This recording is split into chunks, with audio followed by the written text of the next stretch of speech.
What's going on YouTube? This is Sam with Soda's Exotics. Today I'm going to be showing you how to make an awesome and simple and cheap DIY gecko enclosure.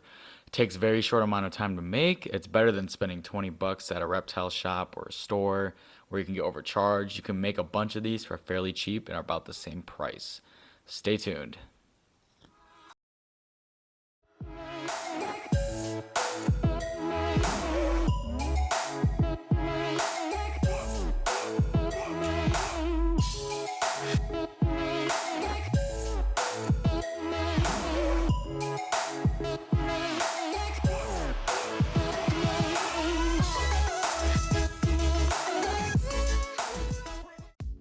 Okay, so you will need some supplies, and you can get this from Home Depot. You need some topsoil, some silicone, caulk gun, some paintbrushes maybe, some disposable gloves, some sphagnum moss, sheet moss, a plastic tub, and of course the globes.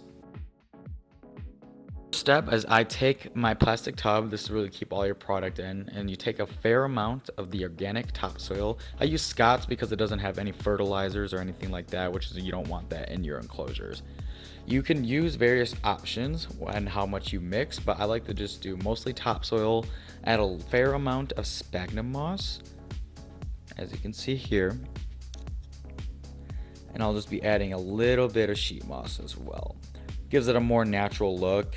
Doesn't, if you're staying with only one certain type of material, you can have different item looks to everything, but for the basic setup, I'm going to be just mixing all this together.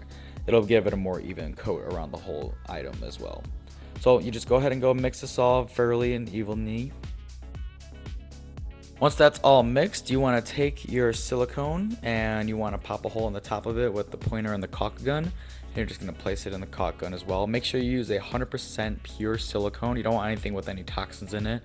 It's also very important to realize that you cannot put this in the enclosure before 24 hours. It says it dries in 30, but I do it after 24 just to be safe. After that, you can take your paintbrush, which you can also get at Home Depot for fairly cheap. You want to take your silicone and just apply a hefty amount around the entire globe. I don't apply it to just one single area because even though it is movable with the paintbrush, which you'll see in a second, it does make it a little bit difficult if you just glob it all in one area. So I just like to do like a line around the entire globe itself. Make sure you get a decent amount on there so that there isn't any open areas as well. After that, you just take your paintbrush and start spreading all over the globe. These plastic plant globes I actually got from the $1.25 store. You can also order them on Amazon in bulk. I had plenty at my local $1.25 store, so I just got a bunch of them from there. Continue getting everything all over the exterior side of the globes, around every single edge and corner. Once that's complete, you are all ready for the fun part, which is simply just putting it in your substrate that you made, and you're just going to be covering it all around. I like to take handfuls like you can see here so that I don't get too much silicone on my gloves. Helps to make sure that you get more on the product itself. Once that's complete, just give it a little shake to get rid of any excess. Make sure you firmly press all the stuff on it, but after that, that's pretty much it.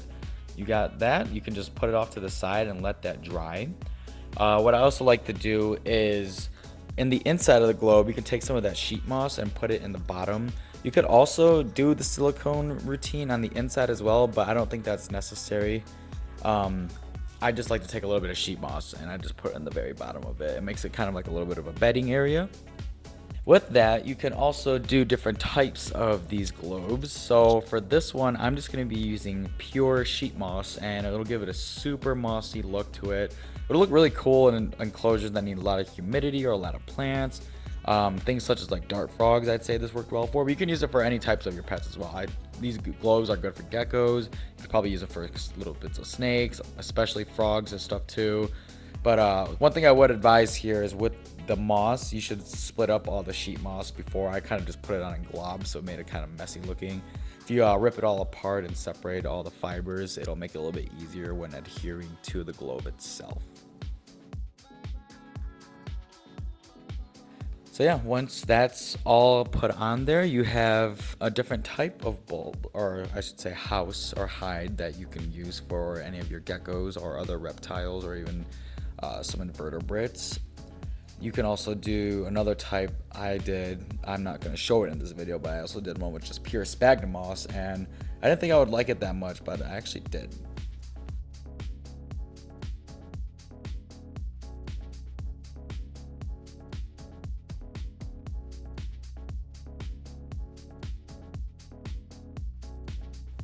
Now here, I kind of messed up on the whole process of doing this, but you could also take some twine, some different types of threads.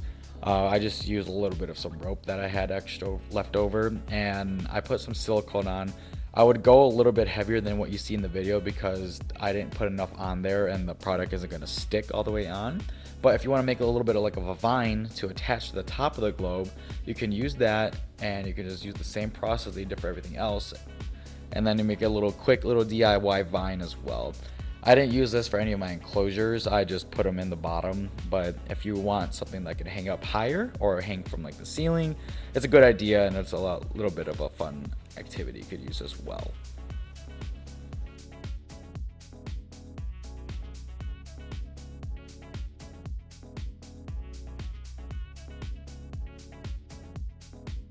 So with that, that's what the kind of final product would look like. It would just be hanging. It looks like a whole natural vine setup.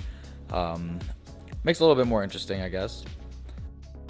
But yeah, in the end, these are what they all turned out to look like. Like I said, you have different options when doing all this, so you can have a little bit of fun with it. You have different options and different ideas you can add into it.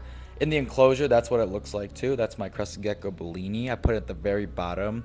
I am actually, now that I think about it, probably gonna put one higher up. But yeah, thank you guys so much for watching, and we'll see you next week.